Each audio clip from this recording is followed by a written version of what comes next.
Grabe naman yun. Oh!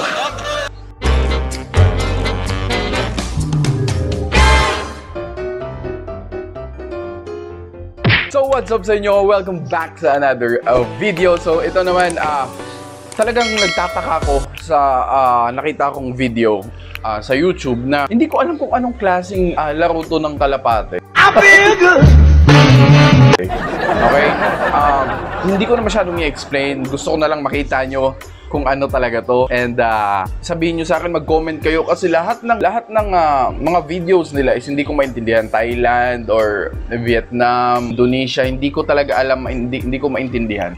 Baka meron dyan mga nakakapagbasa or nakakaintindi kung anong klaseng mga salita to or laro to. So yun. Okay, simulan na natin to. Okay, so eto na yung sinasabi kong video, okay?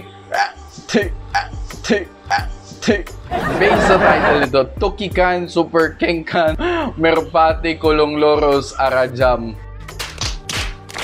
Well, so hindi ko na maintindihan. Wala akong ka-idea kung ano to. Pero basically, i-explain ko sa iyo kasi isang beses na ako nakapanood nito. And parang ang mechanics kasi nito, okay? Meron silang ring.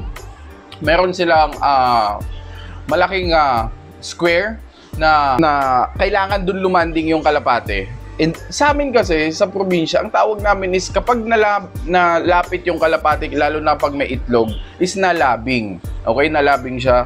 Kapag pinalipad mo yung kalapate, tapos kahit saan yan, hahanap-hanapin yan. Pero yung iba naman kasi is pinapahabol-habol lang. Ito naman kakaiba. Okay, papaliparin nila yung kalapate ng mataas na pataas, tapos meron siyang square din na linya sa taas para dun mag-shoot yung kalapate simula sa taas. Kailangan ma-shoot siya dun and pababa. Medyo brutal tong larong to kasi talagang lumalagpak yung mga kalapate and hindi ko din maintindihan talaga itong klase ng larong to. Paunahan talagang lumagpak yung kalapate sa baba. Okay? Nandun yung mga babae sa kanila, hinahawakan. Yung mga lalaki naman is nasa taas. And basically yun. Okay, so, panoorin natin to. Okay? Galing kay Alfano FP. Okay? Yun yung YouTube channel niya. Let's go.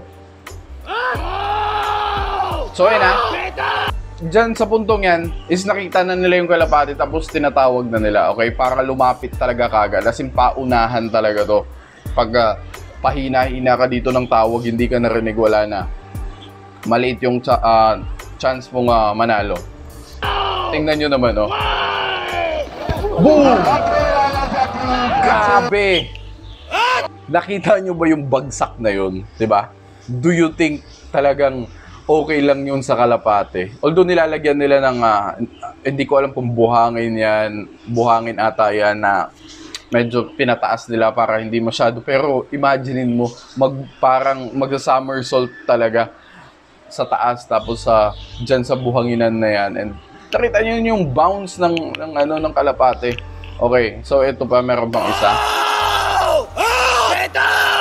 Dito! Sabi yan, dito! Putik yan.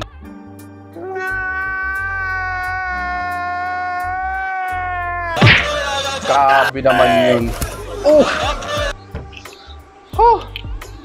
Talagang nung nakita ko talaga to, sabi ko, what the fuck? Anong klaseng laro to? Okay?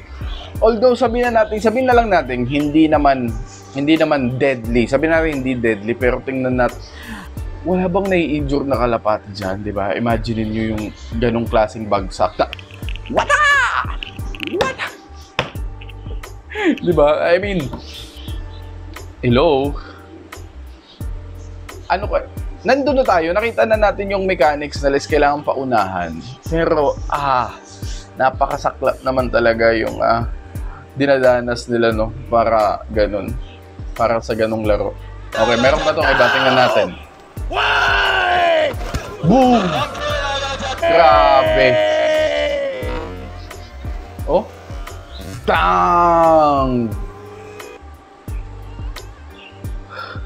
Talagang tingnan nyo yung lupa. Tingnan nyo yung lupa kung gaano kataas yung inangatan sa lakas ng impact. Grabe, ang takas ng bounce ng kalapate, oh. Kakaiba talaga tong larong to, kakaiba, sobrang kakaiba talaga.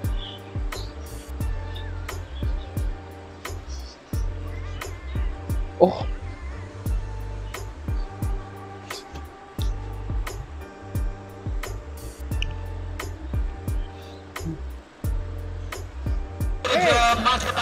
Yun no? Yan no, yung iba na ganyan. Pero, nakita nyo naman, yung iba kasi hindi siya masyadong lumalagpak. Pero yung ibang sobrang gagaling is talagang nagpapalagpak talaga sila sa baba para lang makauna na lumapit dun sa mga ano nila, sa mga asawa nila or sa mga partner nila. Okay, so that's all for today. Okay, I hope nag-enjoy kayo. May natutunan kayong video para sa araw na to. Okay, comment down below. Hindi ko talaga alam anong klaseng laro yun. Okay? And if hindi ka pa nakasubscribe, make sure to subscribe. Dahil mga videos na gagawin pa dito. And that's all for today. And this is your boy, Gagaboy. And this is... Yo! Binibining makit na lang. Oh my God! No! God, please, no! Okay, so peace. Let's go. Okay, see you again sa next video. Okay? Peace.